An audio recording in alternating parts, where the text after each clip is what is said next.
everybody, I hope you all are fine. So today we are going to read a story and learn English. अगर हमें English सीखना है तो story उसके लिए एक बहुत अच्छा पाथ है. तो चलिए आज हम एक स्टोरी पढ़ते हैं. हमारी स्टोरी का नाम है द क्लेवर स्टार्च. स्टार्च मतलब एक हिरण. ये बारहसिंगा देखिए ऐसा दिखता है. अब चलिए स्टोरी पढ़ना शुरू करते हैं. A big fat sage lived in one of the jungle of Varanasi. एक बड़ा सा जो बारहसिंगा होता है वो एक वाराणसी के जंगल में रहता था. वाराणसी यूपी की एक जगह है. He used to wander in the jungle in the search of food. वो जंगल में घूमा करता था फूड की तलाश में. One day, while wandering in the jungle, he happened to see some ripe fruits of a wild tree. जब वो घूम रहा था जंगल में, wandering मतलब घूमना. जब वो जंगल में घूम रहा था तो उसने ripe मतलब पके हुए फ्रूट्स देखे जो कि एक जंगली पेड़ से नीचे गिरे हुए थे.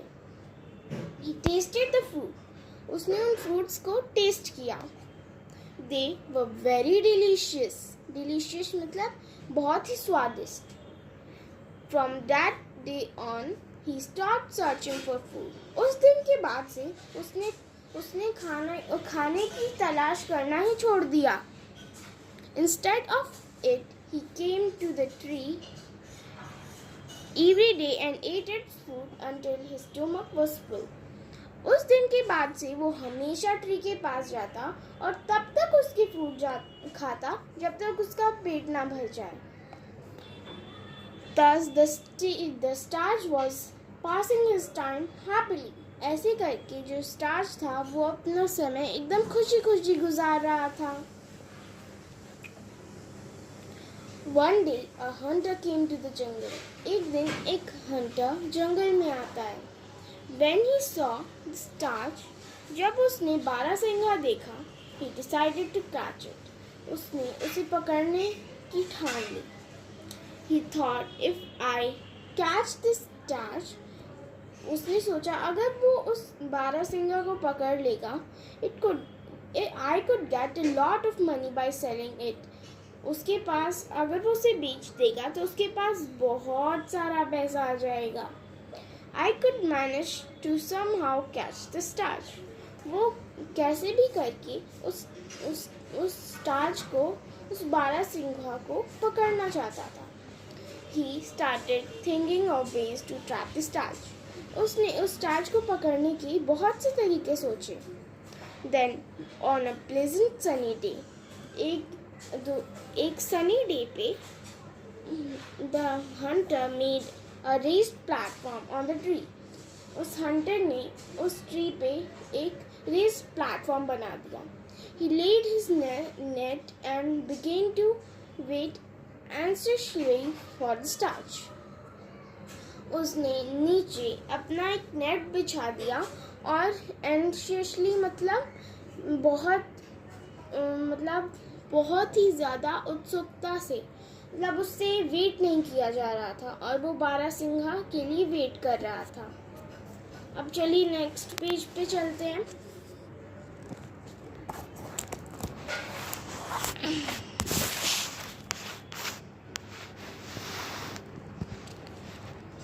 ये रहा. उसके बाद The next day, the starch came as usual. फिर जैसे कि हमने देखा कि स्टार्च डेली आता था तो फिर वो उस दिन भी आया. Before going to the tree के पास जाने से पहले he looked around carefully. वो उसके आसपास बहुत केयरफुली से देख रहा था. मैं आपको दिखाती हूँ. ये देखिए ये रहा स्टार्च और रेस प्लेटफॉर्म बना के हंटर यहाँ पे बैठा हुआ है. तो on careful ऑब्जर्वेशन मतलब बहुत ध्यान से वो देख रहा था. तो फिर he noticed the footprints of a human being. तो फिर जब वो केयरफुली नोटिस कर रहा था तो उसने नोटिस किया कि एक ह्यूमन बीइंग के जो फुटप्रिंट्स थे, फुटप्रिंट्स मतलब पैरों के निशान वहाँ पे थे. He was alarmed. वो चौकन्ना हो गया. He became curious and thought, surely some hunter is hiding nearby. Curious मतलब danger. And मतलब वो ऐसे बन गया, बहुत वो केयरफुल हो गया वो. And thought, surely some hunter is hiding nearby. और उसने सोचा कि ज़रूर ही कोई शिकारी वहाँ पे है. He wants to catch me. वो मुझे पकड़ना चाहता है. It may be dangerous if I go near the tree. अगर मैं ट्री के पास गया तो ये मेरे लिए बहुत खतरनाक होगा. I should go near the tree only when I am convinced that there is no danger. मैं ट्री के पास तभी जाऊंगा जब मुझे ऐसा प्रतीत होगा कि वहाँ पे कोई डेंजर नहीं है. Hiding on the tree, the hunter thought. जब वो जो हंटर था वो ट्री पे था, ऐसे यहाँ पे बैठा हुआ है और स्टार्च को ही देख रहा है. तो फिर जब हंटर वहाँ पे बैठा हुआ था तो उसने सोचा, Why isn't the stage coming near the tree? जो स्टेज है वो वहाँ पे क्यों नहीं आ रहा? Maybe he hasn't seen the fruit laying the ground. शायद उसने ज़मीन पे फ्रूट्स लगे हुए नहीं देखे, मतलब गिरे हुए उसने फ्रूट्स नहीं देखे होंगे वहाँ पे, इसलिए नहीं आ रहा. I should throw down some more fruits to attract him. मैं और फ्रूट्स फेंक देता हूँ जिससे वो अट्रैक्ट हो जाए. The hunter plucked some fruit from the tree and